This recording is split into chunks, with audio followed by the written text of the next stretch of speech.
তুমি এমন কেন রাই? আজ তো বাঁশি বাজায়নি ওই বেহায়া কানাই। কালা আমার পাকের আগুন, কালা চুলার ছাই। কালা আমার পাকের আগুন, কালা চুলার ছাই। অষ্টপ্রহর তাই তো বাঁশি শুনতে আমি পাই। সকল জ্বালার বড় জ্বালা কালার পিরিতি। সকল জ্বালার বড় জ্বালা কালার পিরিতি।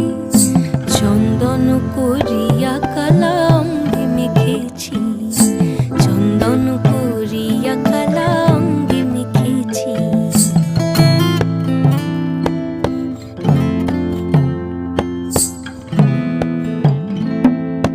অধিক রাতে ননদিনী যাচ্ছে পাহারাতে।